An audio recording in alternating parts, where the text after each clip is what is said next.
ini kurikulum ini harus memberikan kontribusi positif gitu dalam perkembangan sosial dan kebutuhan siswa gitu, sehingga output atau alumni dari lembaga pendidikan mampu menjawab dan mengatasi masalah-masalah yang dihadapi oleh masyarakat. Nah, ini artinya bahwa alumni kita, output kita ini harus menjadi duta gitu. Duta lembaga, duta hasil olahan pendidikan, sehingga terlihat gitu, terpelajar atau tidak siswa kita ini, mahasiswa kita ini. Kalau dia terpelajar pasti terlihat gitu. Oh, pantesan anak ini ya sopan, ya pinter, ya baik. Ah, luar biasa. Nah, itu dutanya kan gitu harusnya. Tetapi sekarang beda umpatan masyarakat. Ongkoh atau mahasiswa. Kelakuan kayak gitu itu banyak dan itu ya seperti itu. Nah, ini berarti kita harus betul-betul orientasi pada kebutuhan sosial untuk siswa mahasiswa kita gitu ya. Berikutnya orientasi pada tenaga kerja. Jelas, mereka berpendidikan tentu harus punya masa depan yang jelas. Dengan cara apa? Wasilahnya ya dia mengamalkan ilmu dan tenaganya untuk mencari nafkah hidup secara pribadi dulu minimal. Kedepannya, kalau dia sudah berstatus misalnya berkeluarga atau beranak istri misalnya atau bersuami, ya jelas punya peranan masing-masing. Intinya berbekal ilmu, insya Allah ada taraf kehidupan minimal ada di ya sejajar lah, atau misalnya eh, apapun istilahnya dalam satu sosial itu dia punya punya jenjang begitu ya. Begitupun dalam dunia pendidikan karena hasil olahan pendidikan ini kan gitu. Yang terakhir, orientasi kurikulum pendidikan Islam itu orientasi para peserta didik, Bapak dan Ibu. Orientasinya apa? Untuk pembinaan ketiga dimensi. Pertama apa? Dimensi kepribadian sebagai manusia. Berarti di situ apa kepribadiannya? Ya akhlak mulianya kan gitu. Pak Yai bilang tadi hatinya bersih, hati ikhlas, hati yang penuh keikhlasan, insya Allah bercahaya dalam batinnya sehingga dia haus akan ilmu, haus akan beramal soleh, haus akan berbakti kepada ayah bundanya atau kepada gurunya dan sebagainya. Ya seperti itu. Nah, berarti di sini yang kelima orientasi pada masa depan perkembangan iptek gitu. Dan di sini dimensinya belum yang produktivitas. Kalau orientasi peserta didik yang sifatnya produktif berarti apapun yang ada di sekeliling dia itu dikerjakan dengan maksimal. Kerjanya penuh tanggung jawab.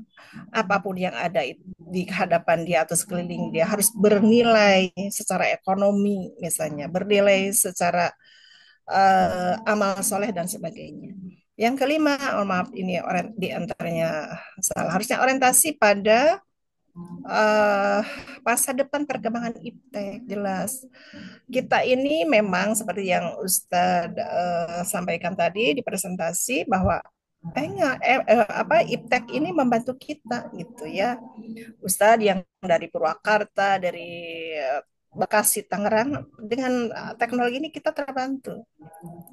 Tidak usah sampai ke Bandung misalnya yang hari Minggu itu macetnya bukan hari Minggu, hari Sabtu itu macetnya luar biasa dan sebagainya. Dulu pas kita ketemu di kelas ya di pertemuan pertama eh, luar biasa lah gitu ya. Jadi lelah dan macetnya begitu ya di sepanjang perjalanan ini. Alhamdulillah dengan teknologi. Begitupun anak didik kita. Tapi jika kita sekarang Bapak Ibu mencoba menelusuri anak didik kita zaman sekarang tuh namanya teknologinya sudah pinter-pinter gitu. Pinter-pinter. Saya pun belajar ke anak gitu ya istilahnya untuk hal itu dan ini. Karena cerdas di bidang teknologi, tapi ada kelemahan di bidang yang lain. Nah, kita harus mengapresiasi kecerdasan di bidang teknologinya. Sisi yang lain kita mendampingi, mengingatkan, dan sebagainya. Begitu, Bapak dan Ibu ya. Itu orientasi kurikulum pendidikan Islam. Artinya tetap orientasinya kepada siswa kita yang harus dimanusiakan dari beberapa dimensi, dan juga berbagai skill atau vokasi yang sekiranya mereka harus bawa, yang harus mereka miliki, yang harus mereka kuasai dalam menghadapi tantangan zaman yang memerlukan berbagai keilmuan, terutama keimanan kita ya, berbagai keilmuan, berbagai vokasi yang harus dimiliki, plus juga misalnya keimanan yang kuat gitu ya. Kita dampingi, kita arahkan dan sebagainya. Jangan sampai mereka terombang-ambing dalam pergaulan, terombang-ambing dalam sukacita menikmati profesi dan sebagainya, sehingga lalai akan ibadah gitu ya Bapak dan Ibu. Baik, itu kurikulum orientasi kurikulum pendidikan Islam. Bagaimana sekarang kalau kurikulum, oh ini pun masih saya sampaikan menurut Muhammad Ataumi As-Saibani, itu ciri-ciri kurikulum pendidikan Islam, masih ada kitab pembahasan di kurikulum pendidikan Islam. Nah, di sini berarti cirinya harus menunjukkan tujuan agama dan akhlak pada berbagai tujuannya. Gitu. Kalaulah memang ini tujuan agama dan akhlak pada berbagai tujuannya, aduh, insya Allah kita ini tentrem, apa ya bahasa Sundanya Pak Yai? Tentrem, eh, apa? Tentrem raharja gitu ya istilahnya. Tentrem raharja dalam artian tenang batin gitu ya. Melihat akhlak dan juga orientasi anak muda kita ini atau siswa kita ini. Ciri yang kedua, meluaskan cakupannya dan menyeluruh kandungannya, yaitu apa? Kurikulum yang benar-benar mencerminkan semangat, mencerminkan pemikiran dan ajaran yang menyeluruh atau holistik gitu. Kalau kita mengajarkan IPA, jelas itu harus terbawa namanya ketauhidan kita. Kita mengajarkan matematika, bawa juga namanya kekuasaan Allah. Semua pasti itu terbawa. Jika memang gurunya, misalnya kita bekali dengan berbagai wawasan dan keterampilan, gitu ya Bapak dan Ibu. Yang ketiga, cirinya bersikap seimbang di antara berbagai ilmu yang dikandung dalam kurikulum yang akan digunakan. Harus seimbang dalam artian mana kurikulum yang sifatnya memperkuat gitu ketauhidannya, mana kurikulum yang sekiranya memperkuat vokasinya, karena ini perlu vokasi untuk menjemput rizki Allah kan gitu, perlu keterampilan, dan juga perlu hal-hal lain yang sifatnya nilai-nilai manusia yang harus ada dalam dirinya begitu. Yang berikutnya bersifat menyeluruh dalam menata seluruh mata pelajaran yang diperlukan oleh peserta didik seperti seni bahasa. Tadi Ustadz Arif juga menyampaikan seni itu tidak bisa ditinggalkan. Cuma seninya seni yang mana? Bahasa-bahasa yang mana? Yang sekiranya bisa menyampaikan vokasi-vokasi untuk diri anak kita, apa diri peserta didik kita. Seninya dalam Islam seni boleh, tariannya tarian yang Islami banyak kan gitu, yang menutup aurat, tidak terlalu memperlihatkan lekuk misalnya badan, itu kan banyak lah begitu. Kalau zaman sekarang itu banyak kan seninya, ada seni apa, Bu Lina, ada hadroh, ada lagi apa Bu, seni-seni Islam itu, ada hadroh, ada lagi misalnya terus satu lagi apa ya? Pokoknya banyak lah begitu ya. Bahasa pun sama. Bahasa Inggris kamu, bahasa di dunia ini dipelajari, monggo. Suatu saat anak kita menjadi misalnya perwakilan siswa misalnya dari sekolah kita untuk berkompetisi di ajang internasional, misalnya pidato dalam bahasa Inggris, pidato dalam bahasa Arab, misalnya pidato dalam bahasa Mandarin, apapun silakan. Karena kan Islam ini adalah betul-betul memberikan semacam kewajiban kepada kita semua menyampaikan syiar. Syiar ini akan sampai kepada bangsa itu apabila kita menguasai bahasanya. Kan kalau kita tidak nyambung dari sisi bahasanya, ya mau ngapain kan gitu. Tidak bisa, tidak jalan komunikasi begitu. Yang terakhir, cirinya kurikulum yang selalu disesuaikan dengan alam sekitar. Nah, gitu. Alam sekitar tuh misalnya begini, Bapak dan Ibu.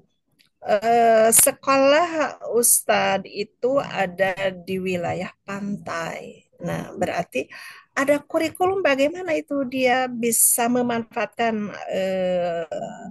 apa itu misalnya daerah pantai itu ada ikan yang berruah limpah, limpah ruah misalnya. Bagaimana cara pengelolaan ikan, bagaimana cara pengemasan yang baik dan sebagainya sehingga bisa diterima di pasar. Itu bisa dimulok barangkali Bapak dan Ibu ya. Nah, itu dan sekolah pelayaran misalnya pun sama adanya di SMK sekitar wilayah pantai. Kalau di Bandung SMK pelayaran tidak akan laku gitu karena ya kapan berlayar nak kan gitu. Paling berlayar di mall kalau di Bandung ya gitu Bapak dan Ibu. Budayanya pun sama. Harus bagaimanapun kita lahir dari berbagai budaya. Ya, tentunya budaya yang harus sinkron dengan nilai-nilai budaya yang tidak bertentangan dengan agama, begitu ya. Sosial masyarakat serta minat dan bakat peserta didik kita. Makanya di kurikulum zaman sekarang tuh kurikulum Merdeka ada peminatan ya Bapak dan Ibu. Kemana anak ini peminatannya? Jangan sampai misalnya tidak suka matematika tapi dipaksakan gitu. Dia ini di mana sisi keunggulannya, di sisi minatnya. Tetapi bagaimanapun matematika perlu kan gitu. Tetapi tidak menjadi orientasi yang harus dia lakukan secara serius kalau memang tidak suka. Kalau sukanya di bidang lain, memang enggak gitu. Tapi matematika juga harus dipelajari karena hidup ini tidak lepas dari namanya berhitung kan gitu, Bapak Ibu ya. Baik, lanjut. Landasannya apa saat kita menentukan kurikulum, Bapak dan Ibu? Nah, berarti kita ada di Al-Quran Surat Al-Hasyr ayat 18, ada juga As-Sunnah, ada juga perundang-undangan yang berlaku di Indonesia. Nah, kalau di Al-Hasyr itu di sini boleh dibacakan oleh suaranya siapa ya ini eh, yang suaranya bagus pastinya. Silahkan Ibu Nur Hayatin, mangga atau Ibu Titin, mangga yang berkenan membacakan.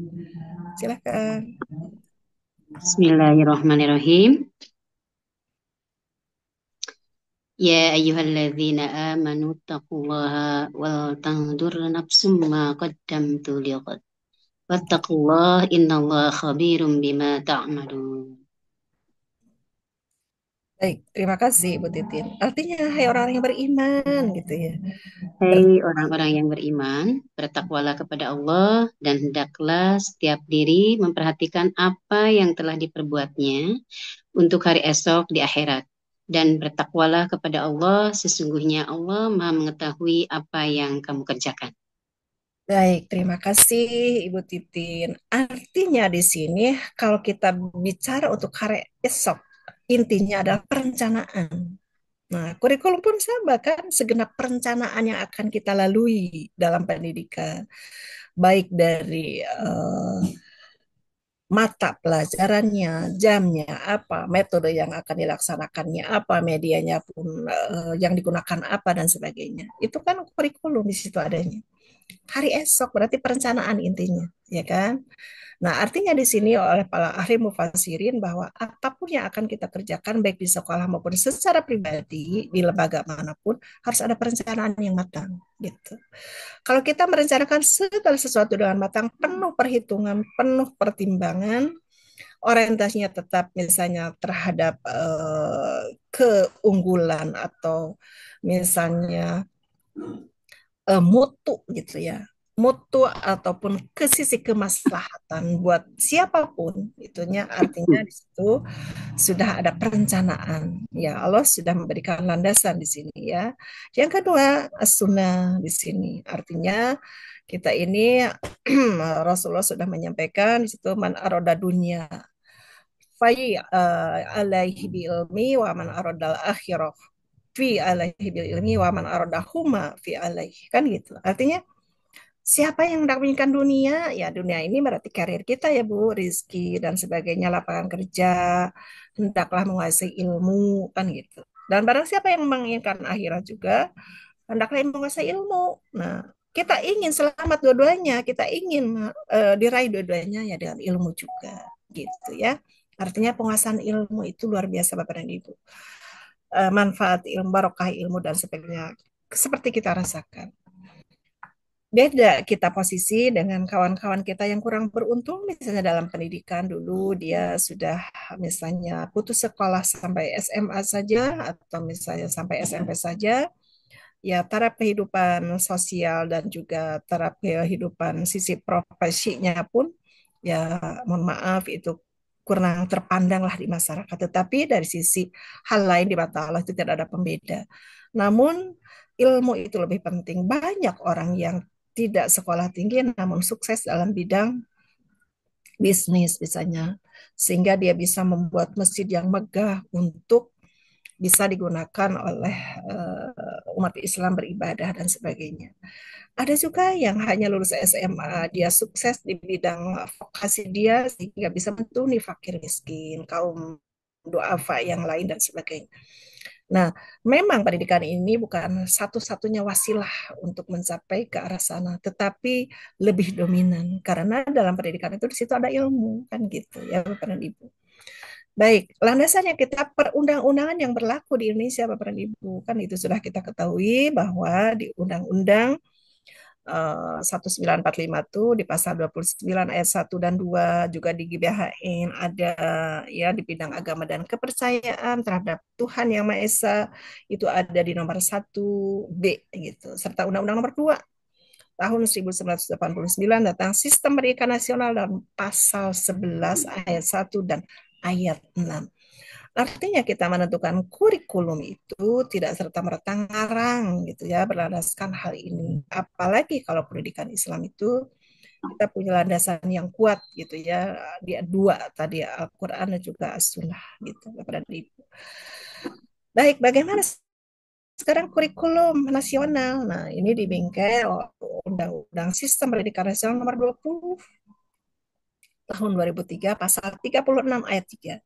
Artinya di situ tujuan yang baik, tujuan yang mumpuni, yaitu apa? Peningkatan iman dan takwa. Yang dulu misalnya di SD, lalai-lalai ibadah, sudah SMP semakin meningkat.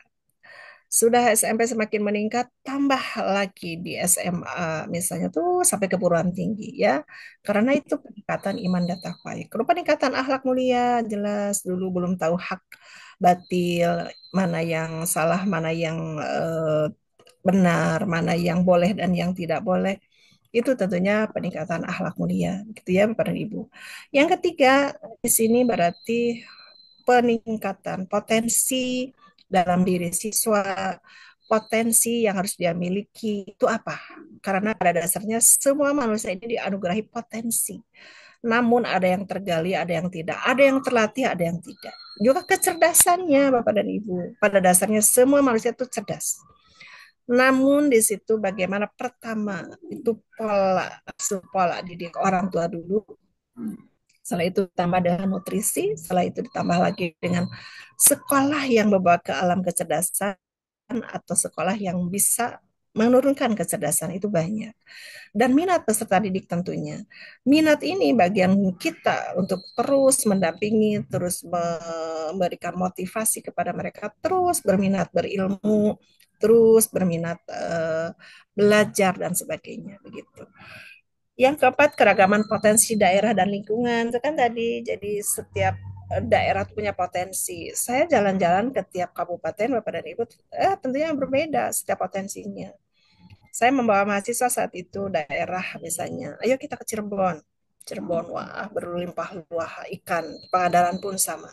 Ayo kita buatkan packaging untuk Bapak dan Ibu yang penjual ini agar dia punya performa jualannya tidak tergeletak begini misalnya di bangku tetapi kita kemas sedemikian rupa sehingga ada awet tidak usah pakai zat pengawet atau apapun namanya tetapi dengan cara pengemasan yang bagus itu menjadi pengawet dan bumbu misalnya yang bisa mengawetkan ikan ini bumbu apa kita pelajari. Nah, itu artinya di sini kita betul-betul pembangunan di daerah lingkungan yang ada di sekitar kita. Potensinya banyak, potensi alam itu. Saya pun jalan-jalan ke daerah Sumedang, itu kan di situ ubi banyak berlimpah ruah. Nah, bagaimana anak-anak ke mahasiswa kita mengadakan pengabdian? Ada yang bisa masak tidak? Saya bisa bikin bolu Bu dari ubi. Oke, kita praktikan. Siapa yang bisa membuat kemasan, desain kemasannya atau packaging disebutnya. Ada mahasiswa yang bisa. Akhirnya kami berbaur di situ dan bisa memberikan contoh kepada masyarakat. Dan sekarang kan banyak bolu umbi cilembu kan gitu yang bisa dijual, tidak hanya ubi kiloan saja, itu ada keripiknya dan macam-macam lah makanan gitu. Nah, berarti tuntutan pembangunan daerah dan nasional pun tentu di kurikulum harus dipertimbangkan gitu ya. Tuntutan dunia kerja pun sama, harus bersinergi atau berinteraksi antara kurikulum dengan dunia kerja, itu harus ada komunikasi atau interaksi. Dudi disebutnya, dunia industri dan dunia pendidikan itu harus duduk bersama. Misalnya, kalau kita menjadi kepala SMK gitu ya, berinteraksi dengan dunia industri, misalnya katakanlah di perusahaan apa itu dealer Honda motor misalnya di AHM ya, Astra Honda Motor misalnya. Bapak Ibu, misalnya kita tanya ke manajer, apa yang dibutuhkan sekarang dalam dunia kerja? Oh ini Bu, spek ini yang kami butuhkan, ini banyak diserap. Oh begitu. Nah, berarti kita balik ke sekolah merumuskan itu. Ya, merumuskan itu supaya anak-anak ini begitu dia tamat dari sekolah tuh tidak nganggur, tidak kelimpungan mencari kerja karena apa yang kita ajarkan sesuai dengan yang dibutuhkan di lapangan. Jadi Dudi disebutnya kan dunia pendidikan dan industri. Perkembangan ilmu pengetahuan jelas harus kita lihat, harus kita selipkan, harus kita masukkan dalam penyusunan kurikulum tadi. Agama pun jelas gitu ya, harus ada di situ. Karena kurikulum kalau tanpa menyertakan agama, aduh seperti apalah akhlak siswa kita nanti. Dinamika perkembangan global pun harus kita selipkan di sana agar mahasiswa kita ini atau siswa kini kita ini berkompetisi atau punya daya kompetitif secara global, baik nasional maupun global gitu ya. Berikutnya persatuan nasional dan nilai-nilai kebangsaan pun sama. Sekarang makanya di kurikulum mereka itu ada P5 ya, Bapak dan Ibu. Proyek penguatan profil pelajar Pancasila. Nah, ini berarti nilai-nilai kebangsaan harus kita bangkitkan kembali. Kalau zaman saya dulu 40 jam Bapak dan Ibu ya, sama barangkali Bapak dan Ibu juga sama. Nah, di situ jadi kita ini bangkit rasa nasionalismenya. Kalau zaman sekarang anak-anak sudah tidak peduli kayaknya kan gitu. Yang dia pedulikan hanya tadi yang mata handphone satu tadi kan gitu seperti itu. Nah, itulah Bapak dan Ibu relevansinya antara kurikulum pendidikan Islam dan kurikulum nasional gitu ya. Di mana relevansinya? Relevansinya apa? Kalau begitu tadi sudah kita jelaskan berarti relevansinya pendidikan Islam sebagai subsistem dalam pendidikan nasional tentu memiliki hubungan erat dengan pendidikan nasional. Karena bagaimanapun pendidikan Islam ini ada terwadahi dalam sistem pendidikan nasional, begitu ya. Karena tadi sudah kita sampaikan agama itu ada. Yang kedua, pendidikan Islam merupakan bagian dan juga inti kurikulum pendidikan nasional, sebab pendidikan Islam pun terpadu dalam sistem pendidikan nasional. Ya, sudah kita uraikan tadi. Berarti ada 3 poin gitu yang relevan. Sejak kurikulum nasional tahun 1984 diterapkan, kurikulum pendidikan Islam ini baik di sekolah umum ataupun di madrasah disederhanakan, tidak berlibat gitu ya. Dengan tujuan apa? Memberikan keluasan dan pengembangan untuk program selanjutnya. Silahkan atur oleh para ahli di bidang kurikulum, silahkan bersosialisasi dengan para kepala sekolah dan sebagainya untuk bisa ditetapkan. Gitu Bapak dan Ibu ya. Nah, seiring berakhirnya slide ini berarti berakhir pula pertemuan hari ini. Saya sudah dinanti oleh Ibu Umam disebutnya. Ya, sudah ditunggu. Beliau sudah ada di sekitaran jalan apa itu, Ustaz? Yang tol Cipularang katanya. Berarti saya pun harus menjadi pembimbing yang profesional yang sudah ada di sana begitu. Mohon maaf, waktunya tereduksi 25 menit, harusnya sampai jam 10 ya Bapak dan Ibu. Tetapi ada tamu yang harus saya hormati juga karena beliau deg-degan katanya mau menghadapi ujian sidang tertutup terbuka. Saya bilang tidak usah deg-degan, asal menguasai ilmu saja. Kan gitu.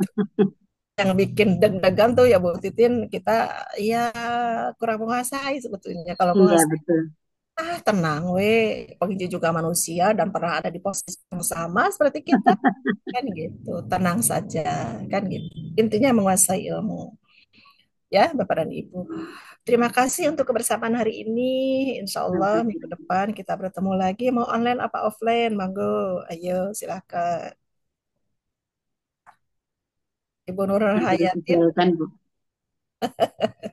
monggo. Pada dasarnya kami menyesuaikan. Mau offline mangga sekiranya capek, fleksibel saja. Kan kurikulum membuat kefleksibelan buat kita.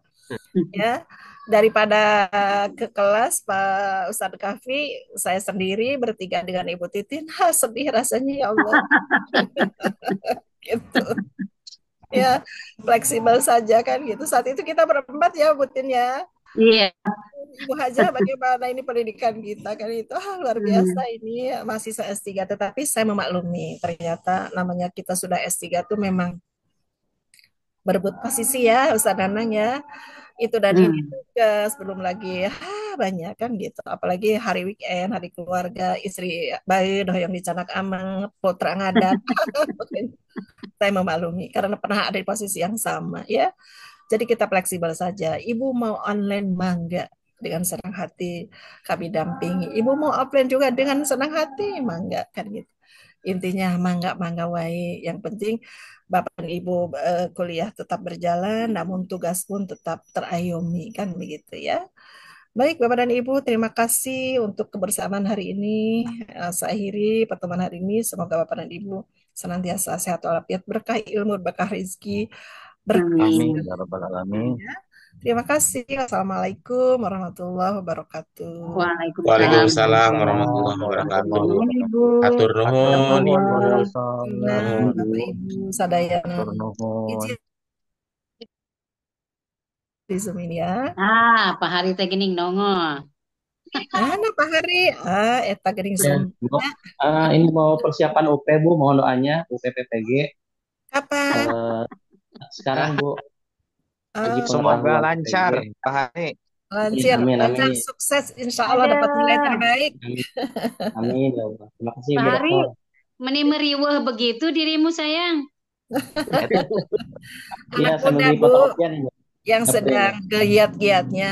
Luar biasa ya. Anak. Tapi sambil nyimak tadi, sambil nyimak Bu Dokter Ya. ya, pakai Selamat headset ya Bu. untuk Pak Hari. Semoga sukses, Pak. Ya, amin, amin. Terima kasih Bu. Ya, Ya, terima baik. Saya kasih. izin live ya, Bapak dan Ibu. Terima kasih. Sama-sama. Waalaikumsalam. Alah. Waalaikumsalam. Aduh, Pak Hari meriweuh terus. Eta contoh pertanyaan Bu Lina tah, korban kurikulum. Mending makan jagung, ta jagung. Tampil alhamdulillah beres sadayananya. Aduh, Korban kebijakan tah si Pak Hari. Korban. punten Pak Hari Ari teh eta PPG naon sih? PPG teh anu PPG sertifikat PAI. IPA-nya. PPG PAI. Iya, Neng. PPG PAI itu ribetnya luar biasa. Orang dinasnya Ya, cuma sebentar.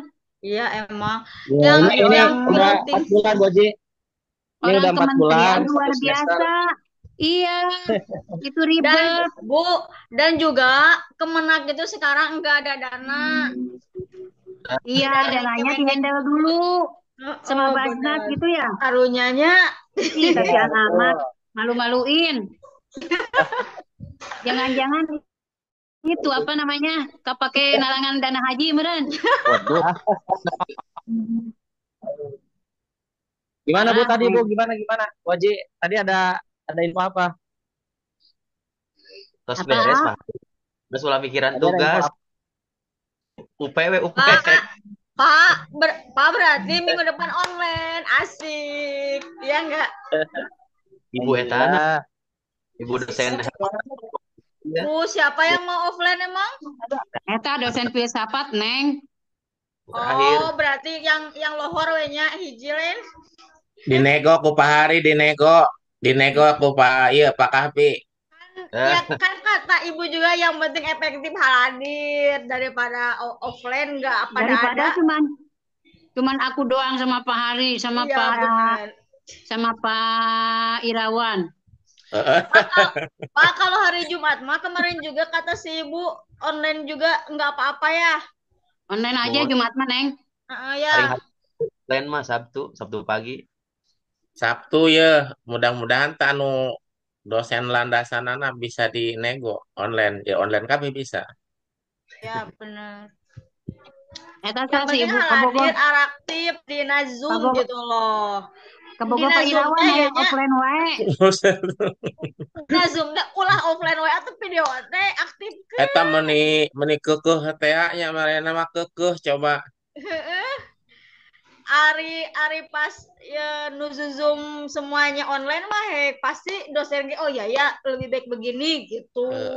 Kete anu datang tiluan opatan 5A. Mong Nah. deui manehna. Serba salah tahu. Lina mah mau hadir lamun offline.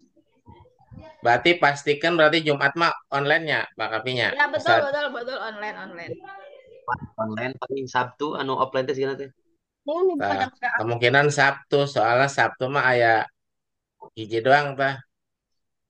Oh, Sabtu teh yang jam 1 ya. Ibu Helma. Tapi Bu Helma ge fleksibel sih, nggak terlalu saklek, bisa Soalnya dikondisikan. lamun Sabtu ya lamun orang offline berarti yang semester 3 harus hadir dong. Enggak. Mual Bu, mual hadir. Oh, mual. Absen baru satu ya? Absen baru satu ya? Neng, absen baru satu? Iya, sekarang. Satu aja, bising 2 ya. Punten, Kang Kosma, punten Ari eta presentasi di Kaprodi, presentasi teh eta teh tugas-tugas teh. Kaprodi mah di-upload wungkul. Untuk aya presentasi gini kan? Siga nama tugas buku Kang gitu da. Kan kamari nyieunna kana buku wae. Oh. Ya, syukur atuh. Berarti Jadi saya udah selesai teh. Teu kudu Hampir udah presentasi kan selesai. buku we. Goodbye dah. Syukur. Assalamualaikum Pak Kapi. Siap Kang. Jangan ada offline di antara kita. Asik, satu Kiai.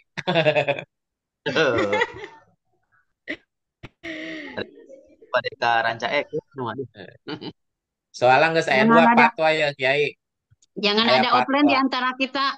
Online oge ditutup wae. Oh, itu kamarana itu. Jika nama Pak Haji nama Pak Kiai, untuk pelit-pelit karena wajah teh pamali. Abang kuliah di jero hate. Oh, Pak Arif lagi nganterin anaknya sekolah.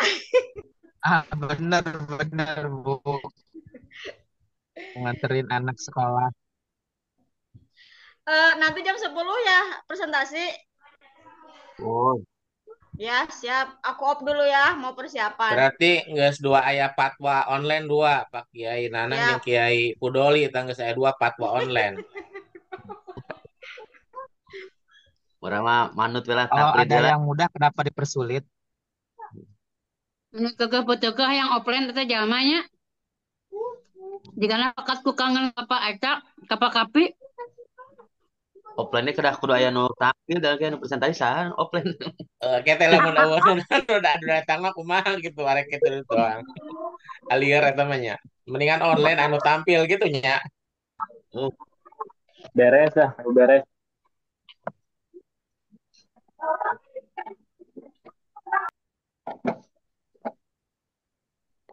Tuh ditanyakan materina kupu eta. Materi anu filsafat teh mana cenah ituna? Urana.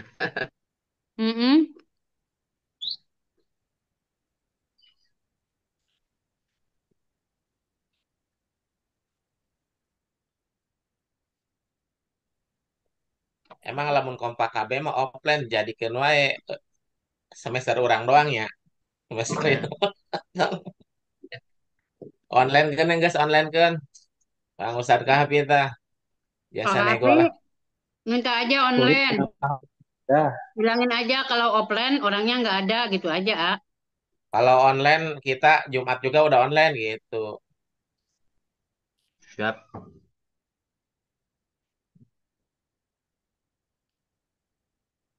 Pak Kiai Suhud kerek muncul tuh, ah. Udah beres sholat duha gitu nanti.